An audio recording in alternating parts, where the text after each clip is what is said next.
رمضان کے مہینے میں ہمیں اپنی آنکھوں اور اپنی زبان کو محفوظ رکھنی چاہیے. ہمیں گالی نہیں بکنا چاہیے، چغلی نہیں کرنی چاہیے، غیبت نہیں کرنی چاہیے، ورنہ ہمارے روزے کے اندر کراہیت پیدا ہوگی.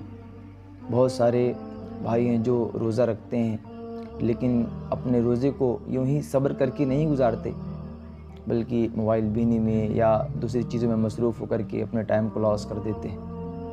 میرے بھائیوں، رمضان کا مہینہ ہے، یہ نیکی سمیٹنے کا مہینہ ہے. آپ اپنے توشہ آخرت کو اسی رمضان کے ذریعے سے آپ کچھ تیار کر لیں، ورنہ اللہ کی بارگاہ میں کیا لے کر کے انسان جائے گا. وَلْتَنْظُرْ نَفْسٌ مَا قَدَّمَتْ لِغَدٍ، کہ انسان دیکھے کہ اس نے آئندہ کے لیے کیا بھیجا، آپ آئندہ کے لیے کیا بھیج رہے ہیں. جب ایک بندہ روزہ رکھتا ہے نا تو اللہ اتنا پیار کرتا اپنے بندے سے کہ اللہ دیکھ رہا ہے نا کہ میرے بندے پر پانی پینا حلال ہے، کھانا حلال ہے، کہ میرا بندہ میرے حکم پر جائز چیزوں کو اپنے اوپر حرام کر لیا ہے کچھ ٹائم کے لیے. کتنا بندہ میرے باتوں پہ عمل کر رہا ہے، اس کے سامنے اچھے اچھے کھانے موجود ہیں، ہاتھ نہیں لگاتا ہے، منہ کے اندر پانی ڈال رہا ہے لیکن حلق سے نیچے نہیں اتار رہا ہے. کیوں؟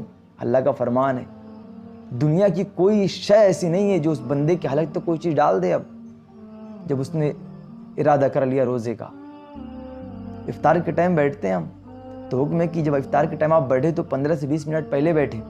اس وقت فرشتے آپ کے لیے آپ کی بخشش کی دعائیں کرتے ہیں، آپ کی رحمت کی دعائیں کرتے ہیں.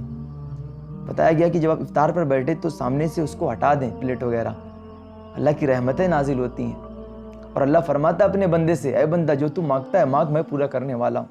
تجھے بخشش چاہیے تو بخشش طلب کر، میں پورا کرنے والا ہوں. رمضان کو مہینہ ہے کہ بندے کو ایک ایک عمل کا 70 گنا ثواب دیا جاتا ہے. کل قیامت کے دن بندہ کہے گا کاش دنیا میں میری کوئی دعا قبول نہ ہوئی ہوتی، کہ مطلب اتنا اجر دیا جائے گا اس کو کل قیامت کے دن ثواب کا، یہ روزے کا. اور اللہ فرماتا ہے کہ دنیا میں انسان جو کام کرتا ہے وہ اس کے لیے ہے، لیکن روزہ یہ میرے لیے ہے. بتاؤ، جس کو اللہ اپنا کہہ رہا ہو کہ یہ میرا اجر ہے، جس کو اللہ اپنے لیے بتا رہا ہو، اس سے کتنا ثواب بندے کو مل رہا ہوگا. تو ہمیں روزے میں ایسے کام نہیں کرنا چاہیے کہ جس سے ہمارے روزے کے اندر کراہیت پیدا ہو، جس سے اللہ اس کے رسول ناراض ہوں. روزہ رکھ کر کے ہمیں اگر آپ روزہ نہیں رکھ پا رہے ہوں تو کسی عذر کی بنیاد پر، تو آپ جو روزے دار ہیں ان کے سامنے کچھ نہ کھائیں، ان کے سامنے آپ کچھ نہ پئیں، یا ان کے سامنے آپ ایسے باتیں نہ کریں جس سے ان کے اندر لالچ پیدا ہو رہی ہو.